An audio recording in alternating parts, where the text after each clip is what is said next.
청동기 시대에 국가가 만들어지면서 신화가 만들어진다. 이것이 같이 만나게 되는 거죠.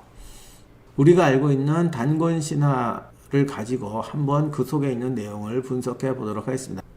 기본적으로 고대에서 집단과 집단의 통합이 이루어져서 좀 더 광역으로, 좀 더 큰 등치로 M&A가 이루어지던 시절의 논리가 이렇게 홍익인간으로 반영된 게 아닌가라고 저는 생각합니다. 환웅이 무리 3천을 이끌고 태백산 꼭대기 신단수 밑에 내려와 신시라고 했다. 여기서부터 환웅천왕이라고 불렀다. 그리고 풍백, 우사, 운사를 거느리고 공물, 운명, 병, 형벌, 선과 악득, 인간의 360여 가지 일을 주관하고 인간생에 살며 교화했다. 이렇게 돼 있어요. 그 뒤에도 나오지만 결국 360가지 일을 주관하고 인간 살면서 교화했다는 건데, 국가가 처음 만들어질 때 사람들이 모여서 우리가 왕을 만듭시다 하는 경우도 있어요. 그 신라 건국서라 보면 사로 6천 사람들이 모여서 왕을 뽑잖아. 왜? 전쟁도 나고 이런 여러 가지 사회 문제가 생기는데 이거를 우리 개인적으로 할 수가 없다. 그러니 이제 동맹을 맺어서 M&A에서 등치를 키우자 하는 거하고 똑같은 거예요. 그렇게 되는 경우도 있거든. 그러니까 하나의 어떤 존재가 만들어지는데 보통 이럴 때 가장 중요한 건 어떤 자발적으로든 반강요든 간에 모여서 뭔가 상위의 권력을 만들 때 그들이 요구하는 결정적인 기능은 크게 두 가지예요. 하나가 국방이고 하나가 내치죠. 거기 경제 여러 가지가 들어갈 수도 있지만 어떤 합쳤으니까 얘들을 통제를 해줘야 되잖아. 그래서 군사와 집단 간의 질서 유지가 장의 가장 기본적인 어떤 존재의의가 됩니다. 예를 들면 성경에 보면은 이스라엘 민족이 애굽에서 나와가지고 어중이 떠주들이 모여서 한 12개 부족으로 살았어요. 부족으로 사는데 그때까지 왕이 없어요. 왜? 왕을 뽑으면 우리는 왕한테 굴복당할 거니까 우리가 미쳤다고 우리 위에다 상위 권력을 세우냐 이래가지고 안 세웠어요. 그러고 있는데 옆에서 이제 블레셋 모압이니 이런 애들이 와가지고 치니까 이 이스라엘이 되게 약하단 말이야. 그리고 쟤들은 집단이 크니까 군대도 엄청나게 많이 와. 그런데 얘들은 전쟁 나면은 야 니네 나와 하니까 명령도 통일이 안 되고 이것도 안 되고 저것도 안 되고 가만히 생각해 보니까 내 위에 왕을 놓기는 싫지만 이게 없다가 나에 다 죽겠단 말이죠. 그래서 뽑는 게 뭐냐면 영어는 저지스죠. 그러니까 사사라는 사람들을 두게 됩니다. 근데 이 사사가 뭐냐면 왕을 뽑기는 싫으니까 사사라는 편법을 썼는데 이 사사라는 게 뭐냐면 평소에는 그렇게 큰 권력이 없어요. 근데 평소에는 부족과 부족 간의 집단 간의 갈등이 났을 때 그러니까 부족 내에서 우리가 흔히 말하듯이 도둑놈을 잡거나 좀 반항하는 걸 두드려 팬다 이런 건 대체로 자체적으로 해결을 하고 집단과 집단 간의 싸움이 나거나 아니면 어떤 우리 흔히 말하는 도적이나 혁명과 반란의 무리가 커져서 부족과 부족이 연합해야 할 때 연합군 사령관으로서 이 사사가 나가는 거죠. 그래서 평소에는 이 집단과 집단 간의 분쟁이 생기면 그걸 재판을 하고 그 다음에 전쟁이 나면 군사 지도자가 돼서 군대를 끌고 나가는 거죠. 나중엔 이것도 안 되는 거예요. 주변 애들이 훨씬 고도화된 국가가 돼서 평소에 관료들 두고 행정망이 갖춰주니까 야 모여라 이러고 하고 또 모이면 말이나 제대로 듣나 이러다 보니까 우리가 이제 안 되겠다 도저히 안 됐다 우리도 왕을 뽑자 이렇게 돼서 왕국이 나오게 되는데 요 과정이 모든 국가가 다 똑같다고 볼 수는 없지만 국가가 만들어지는 어떤 중요한 과정을 보여주는 건 맞죠. 그래서 여기 단권 신화도 가만히 보면은 신단수 아래서 재판을 한다는 게 뭐겠어? 그게 부족과 부족 간의 갈등을 해소하는 거죠. 그럼 개인 간의 갈등은 없으니까 사실 개인 간의 갈등은 부족 내에서 해결이 돼요. 그때는. 그럼 뭐가 안 돼? 이쪽 집단 딸하고 저쪽 부족 아들하고 로미오와 줄리엣 같은 일이 생기면 싸움 나잖아. 살인을 했어. 살인사건이 났어. 근데 자기 집단 내에서 살인사건이 났으면 자기들끼리 해결이 되지. 근데 옆에 부족, 이게 어쨌든 이게 동맹체, 부족 연맹체 같은 게 대해서 교류를 하는데 저쪽 부족애가 와서 여기 왔다가 사람을 죽였다. 이렇게 되면 이제 집단 간의 싸움이 나잖아요. 집단 간의 싸움이 나면은 그게 결국 자기네 연맹을 약화시키고 다른 나라의 침략을 유발하게 되는 것이죠.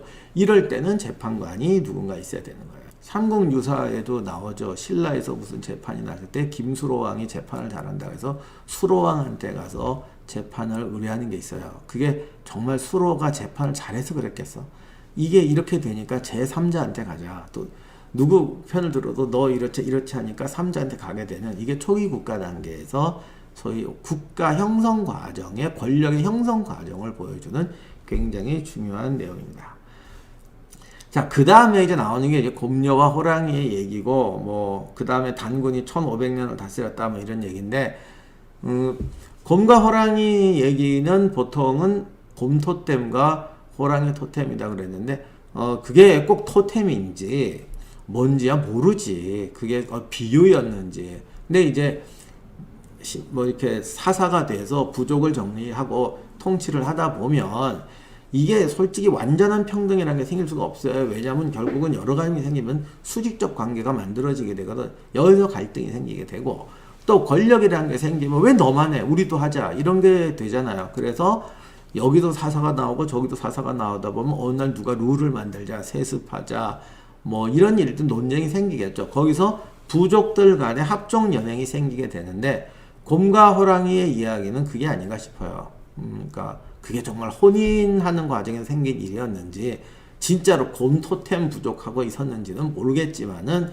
중요한 거는 부족들 간의 연맹체라는 게 생기다가 보니까 그들 간의 어떤 그 더 친소 관계가 생기고, 그리고 거기서 이제 우월한 부족과 동맹 부족이 만들어져서 그걸 권력의 자기 소외라고 그러는데, 환웅 집단이 왔으면 거기 있던 어떤 부족하고 결합을 해서 자기 권력을 더 키워나가겠죠. 그런 과정에서 만들어진 게 이게 웅녀의 이야기다. 그리고 거기서 나온 단군이 통치자가 됐다는 건 결국 국가 형성 과정에서 부족과 부족 간의 동맹이 만들어지면 더 센 부족이 만들어졌다라고 보는 게 아닌가 싶어요. 나중에 고구려나 신라나 이 국가가 생길 때 똑같은 게 나는데, 이거는 방식은 똑같고 양의 문제가 아닌가 싶어. M&A도 뭐 이 집하고 저 집이 단합하는 경우도 있고, 뭐 큰 나라가 단합하는 경우도 있는데, 이런 어떤 어떻게 보면 정치에서 합종 연행은 지금도 이루어지잖아요. 그러니까 그런 큰 틀에서 보면 비슷하지만 결과적으로는 그런 게 아닌가 싶고, 그 왜 곰하고 호랑이냐 모르지 뭐. 근데 그 뉴욕 맨하탄에 살았던 인디안 부족들 연구했던 그 되게 부족명들이 대체로 센 동물 집단을 한다는 말은 있더라고요. 뭐 곰, 호랑이, 표범, 독수리 이런 식으로. 내가 지금 정확히 기억은 안 나는데, 좀 강한 초창기 사람들은 뭐 순진하니까 이 강한 거를 붙이더라. 호랑이, 곰. 그래서 만약 그게 어떤 인간의 보편적인 마음이었다면, 환웅이라는 그 정치 집단이 있을 때 그 자기 동맹이 됐던 부족에 곰 부족, 호랑이 부족 이런 게 있었지 않았겠느냐.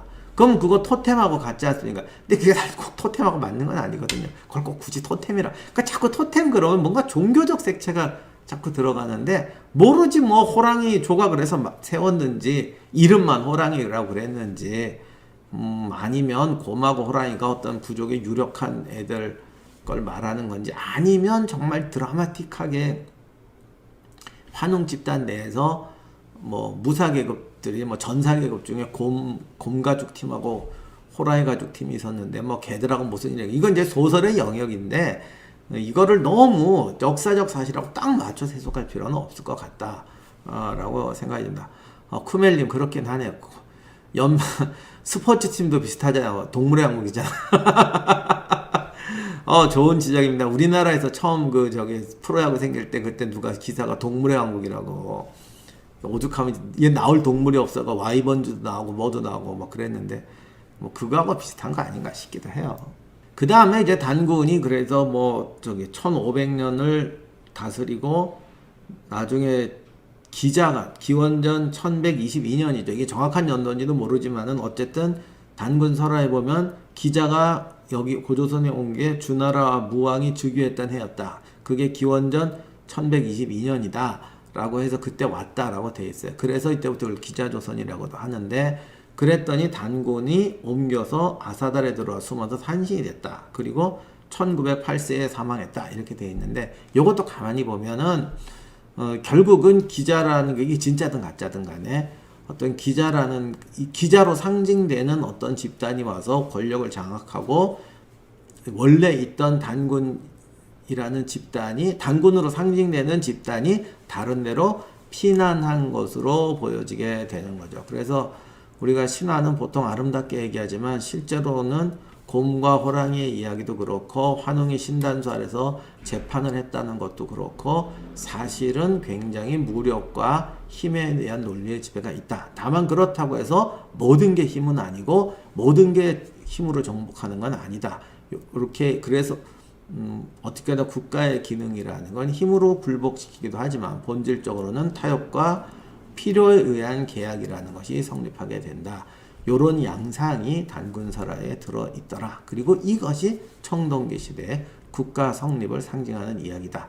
이 정도로 이해하면 될 것 같습니다.